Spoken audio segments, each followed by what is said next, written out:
Hola, ¿qué tal? Sean bienvenidos al último video de esta lección. Este va a ser el último ejercicio que voy a grabar para ciclos de potencia para máquinas tipo ranking.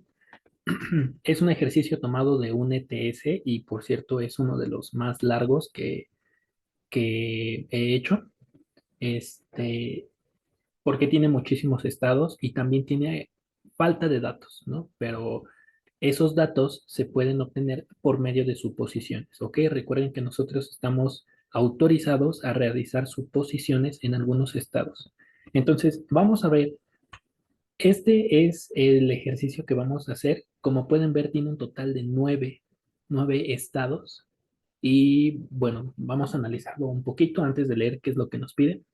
Comenzamos en el estado número uno con una presión de 30 bares. Esta corriente entra a una turbina que es isoentrópica porque tiene un calor igual a cero. Sale de la turbina con una presión de 4 bares y una entropía de 6,2274. Esta entropía, ustedes ya estarán de acuerdo, es la misma en el estado uno y en el estado 2 por ser isoentrópica. Posteriormente, la turbina sale esa corriente y entra a una válvula. Esta válvula de expansión, pues ya saben que lo que hace es mantener la entalpía constante. Entonces, la entalpía que tengamos en el estado 2 será la misma entalpía en el estado número 3. Esta corriente número 3 entra a un condensador y sale a una presión de un bar. Estarán de acuerdo que la presión de un bar es la misma a la entrada y a la salida, ¿no? Y además, en el cuarto estado tenemos un líquido saturado, porque el condensador lo que nos va a dar es un líquido saturado. Este líquido saturado entra a una bomba y de la bomba sale a una temperatura de 100 grados Celsius. Esta corriente entra, y por cierto, bueno, ahorita vemos eso, entra a un evaporador y sale en la corriente número uno que tiene de nuevo la presión de 30 bares y al ser el evaporador un equipo de este comportamiento isobárico, va a tener la misma presión en la entrada y en la salida. Por lo tanto, esta presión de 30 bares va a ser la misma acá en el estado 5. Los estados restantes son los correspondientes a las corrientes, sí, a las corrientes de calentamiento y a la corriente de enfriamiento, ¿no? Acá en la corriente de calentamiento podemos ver que nos dan el gasto masa de 4,33 kilogramos por segundo. Ambas tienen una presión de 200 bares. Bueno, aquí nada más indica que es la 6, pero ustedes saben que el evaporador pues es isobárico. Entra a 200 bares, sale a 200 bares. Y esta corriente entra a 300 Celsius y sale a 180. Por acá abajo la de enfriamiento entra, bueno, tiene un bar de presión. Este, entra a 20 y sale a 70 grados Celsius. Muy bien. ¿Qué es lo que nos pide? Nos pide, bueno, dice que utiliza agua. En todo el sistema se utiliza pura agua, porque a veces en las corrientes de enfriamiento usan otras sustancias, pero aquí utilizamos pura agua. Nos pide el gasto de masa principal, el calor del condensador, el gasto masa de agua de enfriamiento, la potencia de la bomba y de la turbina si ambas son isentrópicas, la eficiencia del ciclo, la variación de entropía en el condensador y los diagramas PV, pH y TS. Entonces, vamos rápidamente a resolver el ejercicio. Entonces vamos a comenzar con el estado número uno. Y en el estado número uno tenemos una presión de 30 bares. Y recordarán que habíamos comentado que la entropía uno tiene que ser igual a la entropía número 2 de 6,2274 kilojoules por kilogramo Kelvin, ¿no? Por ser la turbina un equipo isentrópico. Si nos metemos a tablas, nos damos cuenta que la entropía que nosotros necesitamos es mayor que la de líquido. Ajá, y de hecho también es mayor a la de vapor. O sea, la entropía uno está por encima de la de vapor. Como estamos por encima de un vapor saturado, pues tenemos un vapor sobrecalentado. Así que nos metemos a las tablas de vapor sobrecalentado a 30 bares a una temperatura de 240 y pues tomamos los datos de volumen, los datos de entalpía y los datos de entropía. Que bueno, este ya lo ya lo teníamos, ¿no? Como pueden ver, se parece mucho al dato que viene en tablas, nada más hay una variación de 0.00012, pero lo consideramos exactamente igual. Si ustedes quisieran hacer una interpolación, están en todo su derecho de hacer una interpolación, pero en ese caso, como la variación es muy pequeñita, yo les recomiendo tomar ya directamente 240 como la temperatura y todos estos datos como los correctos, ¿no? Entonces, bueno, aquí irían esos datos, no los voy a copiar para ahorrar un poquito de tiempo. En el estado 2 tenemos ahora una presión de 4 bares y la entropía sigue siendo de 6.2274. Si nos metemos a las tablas a 4 bares, ahora sí, la entropía que nosotros necesitamos es mayor a la de líquido, pero menor a la de vapor saturado. Por lo tanto, estamos entre un líquido y un vapor, tenemos una mezcla. Ya saben ustedes que lo primero es calcular la calidad. La calidad será la entropía que tenemos, la entropía número 2 menos la de líquido, entre la de vapor menos la de líquido. Haciendo el cálculo, les va a quedar una calidad, perdón, de 0.8695 y la humedad sería de 0.1305. ¿Sí? Con esto pueden calcular el volumen en el estado 2 y la entalpía en el estado 2, ¿no? En el caso del volumen, pues sería volumen de líquido por la humedad más volumen de vapor por la calidad. Y la entalpía sería entalpía de líquido por la humedad más entalpía de vapor por la calidad. Eh, Les queda 0.402183 metros cúbicos por kilogramo y 2459.645 kilojoules por kilogramo. La entropía pues ya la teníamos, ¿no? Entonces esa ya no hay que calcularla. Disculpen ustedes si estoy escribiendo un poco más feo de lo habitual. Hace mucho frío y tengo los dedos congelados. Espero que sí se entienda. En el tercer estado tenemos una presión de un bar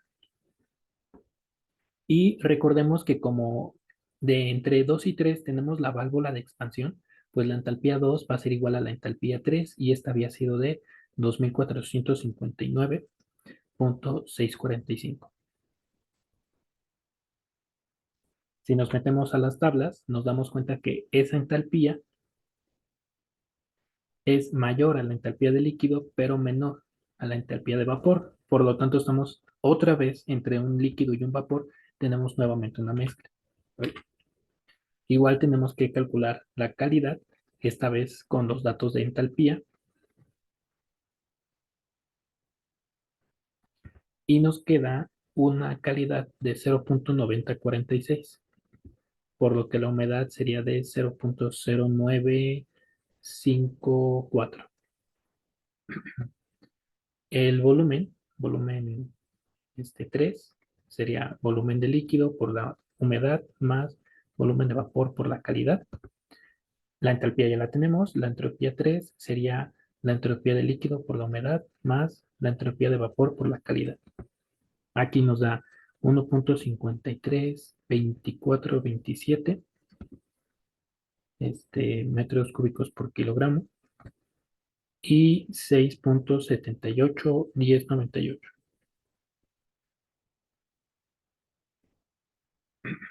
Listo. Por ese estado ya terminamos.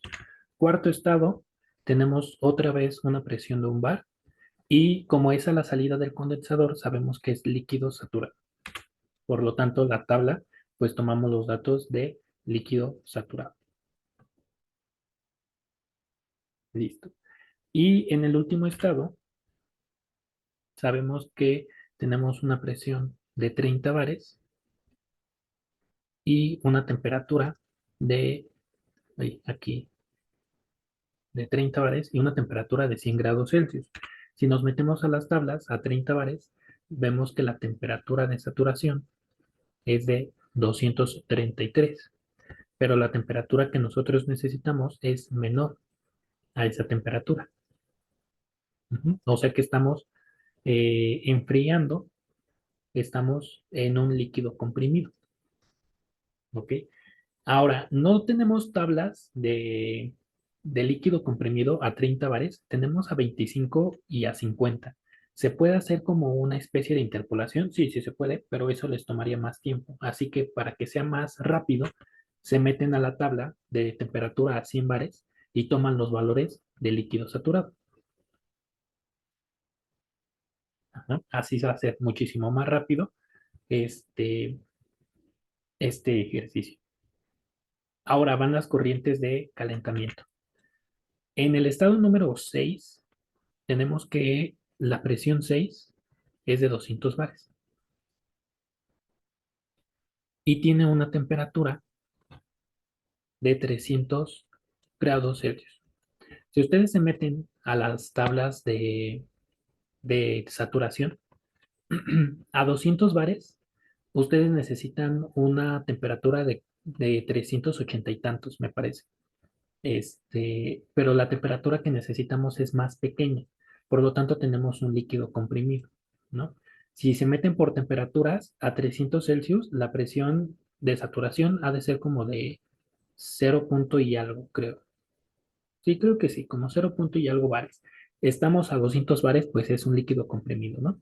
Algo similar va a pasar con la corriente 7, porque igual está a 200 bares y tiene una temperatura de 180. ¿No? Lo mismo.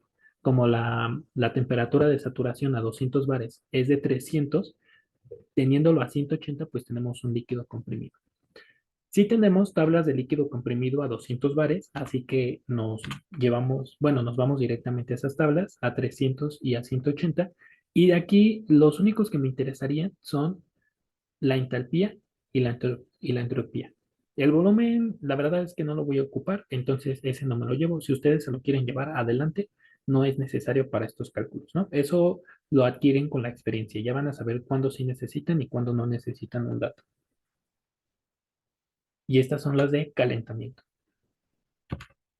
Las de enfriamiento pasa algo similar. La presión 8 es de un bar y tenemos una temperatura de 20 grados Celsius. Si nos metemos a las tablas, a 20 grados Celsius, la presión es de 0.023 bares, pero estando a un bar, pues tenemos un líquido comprimido, ¿no? Como no hay tabla de líquido comprimido a un bar, pues tenemos que utilizar los datos de líquido saturado entrando por la temperatura. Entonces nos llevamos, este volumen no lo necesitamos, nos llevamos esta entalpía y esta entropía. Similar con la corriente 9, también tenemos un bar de presión y esta vez una temperatura de 70 grados Celsius. Será un líquido comprimido porque si nos metemos a la tabla de 70 grados, la presión de saturación es de 0.312. Estamos comprimiendo de más, es un líquido comprimido. Lo mismo, como no hay tabla de un bar para líquido comprimido, pues nos metemos por temperatura y agarramos los datos de líquido saturado. Y listo. Ya tenemos todos los datos que necesitamos. Recuerden que esta es la parte más tardada de todo el procedimiento. Obtener los datos, los datos de cada estado. Es la parte más tardada, porque a partir de ahora es muchísimo más rápido. Primero, nos pide el gasto masa principal. Ok, pero si recuerdan ustedes, esta vez no nos daba ningún dato de diámetro, ningún dato de velocidad, no nos daba algo, o sea, no nos daba como que una pista el gasto más en otra unidad o algo por decirlo. Lo que sí nos daba era el gasto masa de agua de calentamiento. Entonces, la fórmula para calcular el gasto masa de enfriamiento o el gasto masa de calentamiento también se puede ocupar a la inversa para calcular el gasto masa principal. Este gasto masa principal sería el gasto masa de calentamiento por la entrada y la salida de gasto masa de calentamiento sería H6 menos H7, ajá, entre la entrada y la salida de la corriente principal, H1 menos H5. Ok, este, ¿cómo sé que deben estar ordenadas de esa manera? No lo sé. O sea, ustedes lo pueden colocar como ustedes quieran. Lo peor que puede pasar es que le salga negativo. ¿Ok? Si ustedes aquí en vez de poner H6 menos H7 pusieran H7 menos H6, al final les puede salir negativo. No pasa nada, es nada más porque están volteados estos. ¿Ok? Lo que sí deben de entender es que arriba va los datos que sí conocen, en este caso el gasto masa de calentamiento, y abajo van los de la corriente secundaria, o en este caso la principal. ¿Ok?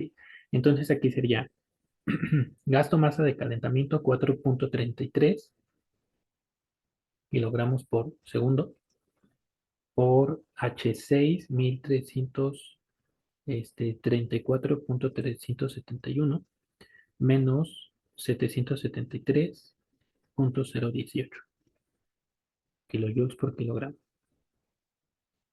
entre H1 419,166 menos 2824,487, ¿no? Y esto les debe de dar 1,0105 kilogramos por segundo. ¿Cómo se pueden dar cuenta si ese resultado está bien? Bueno, recuerden ustedes que el gasto masa de calentamiento debe de ser mayor al gasto masa principal, ¿no? Lo mismo pasa con el de enfriamiento. El gasto masa de enfriamiento debe de ser mayor al gasto masa principal. Entonces, como aquí dice que el gasto masa principal es de 1 y el de calentamiento es de 4,33, pues seguramente está bien. Inciso A. Inciso B nos pregunta cuál es el calor del condensador. El calor del condensador es gasto masa por la entalpía de salida principal, 4 menos la entalpía de entrada. Y bueno, sustituyendo eso les va a dar menos 2063,583, perdón, kilojoules por segundo. Listo. Inciso C. ¿Cuál sería el gasto masa de enfriamiento? Ahora el gasto masa de enfriamiento sería el gasto masa principal por la entrada y la salida principales entre la entrada y salida de las corrientes de enfriamiento. Aquí sería H8 menos H9. Si se dan cuenta, lo de arriba es exactamente lo mismo que el calor del condensador. Entonces también le podemos poner calor de condensador entre H8 menos H9. Entonces aquí sería menos 2063,583 kilojoules por segundo entre H8 83,914 menos H9 293,065. Y eso les va a dar 9,8665 kilojoules por, no, perdón, kilogramos por segundo. Ok, ese es el gasto masa de enfriamiento. También es mayor al principal, por lo tanto está bien. Este, Inciso D, la potencia de la bomba la podemos calcular como el gasto masa por la entalpía 1 menos la entalpía 5. Ahora sí conocemos la entalpía 1 y la entalpía 5. Sustituyendo nos queda 1,679 kilowatts. Aquí también nos pide la potencia de la turbina. Esta sería el gasto masa por H2 menos H1. Sustituyendo nos queda menos 368,673 kilowatts. Negativo porque esa potencia sale del sistema. Y inciso E nos pide la eficiencia, pero antes de conocer la eficiencia necesitamos el calor del condensador. Sería gasto masa por H1 menos H5. De hecho, acá sería, sí, cierto, acá en la bomba no es 1 menos 5, es 5 menos 4. Disculpen ustedes. Acá sí es H1 menos H5 y esto nos queda 2430,577.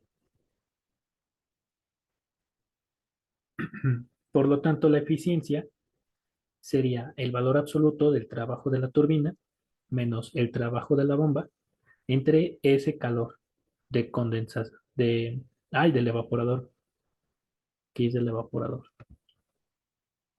Perdón, es que el frío me congela todo. La eficiencia les queda de 0,1510, o sea, 15,10%. O sea, es un poco ineficiente la máquina. Y el penúltimo inciso nos pide cuál es la delta S en el condensador. Esta sería el gasto masa principal por la entropía 4 menos la entropía 3. Ajá, la entrada y la salida principales, perdón, el gasto masa de agua de enfriamiento por H9 menos H8, la entrada y la salida de corrientes de enfriamiento. Esto les va a dar 0,962698 kilojoules por kilogramo. No, por kilogramo no. Permítanme. Vamos a corregirla aquí y acá también. Aquí era 6 y aquí es por segundo Kelvin. Y bueno, ya para terminar, los últimos diagramas, este, vamos a ver el de presión, entalpía y presión volumen específico. ¿Cuántas presiones diferentes tenemos? Tenemos tres. Una presión de 30 bares, una de 4 y la de 1. Acá también.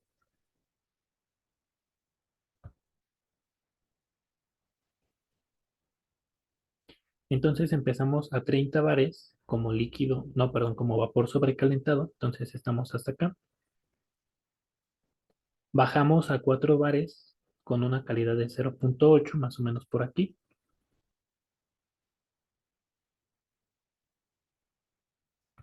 Todavía bajamos un poquito más, aunque aumenta tantito la calidad, más o menos por aquí. Isobáricamente bajamos hasta líquido saturado y luego volvemos a subir a líquido comprimido. Entonces este es el 3, este es el 4, este es el 5 e isobáricamente regresamos a 1. ¿Ok? Acá va a ser muy similar. Empezamos como vapor sobrecalentado, bajamos a 4 bares con una calidad de 0,8, descendemos aumentando un poquito la calidad, bajamos a líquido saturado de forma isobárica y volvemos a líquido comprimido. Mm, Y de aquí nos regresamos para acá. Y el último diagrama, el de temperatura-entropía, se parece mucho al de PV, nada más que la curva es como que un poquito más baja. En este caso, no tenemos las temperaturas, pero no importa, nos podemos guiar por los estados y también por los diagramas anteriores. Lo que sí sabemos es que la temperatura más alta era de 250 grados Celsius y corresponde justamente al estado 1, que es el líquido comprimido. Ujú. De ahí bajamos a una temperatura intermedia para tener una humedad del 0,80, más o menos así. Y esta, por cierto, es de 1 a 2 está la turbina, entonces es isentrópica, por lo tanto, esta va a ir un poquito más para acá, porque tiene que ser una línea recta, más o menos así.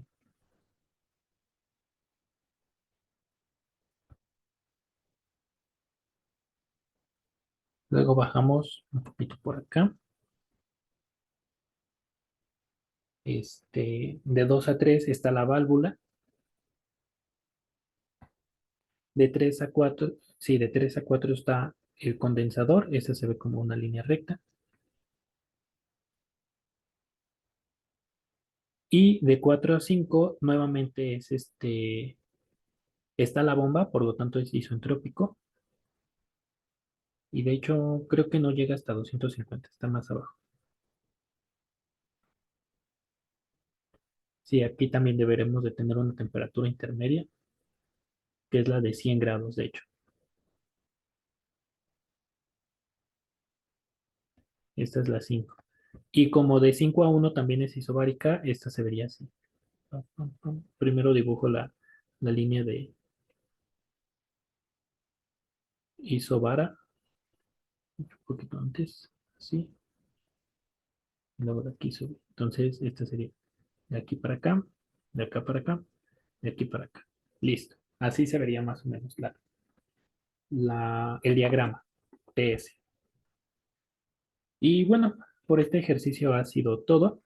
Les dejaré algunos ejercicios para que practiquen y posteriormente pueden resolver su examen final para continuar con el siguiente tema que va por el mismo camino, nada más que ahora el gasto masa no es constante. Entonces nos vemos, cuídense mucho, espero que estén muy bien y nos vemos en el siguiente video.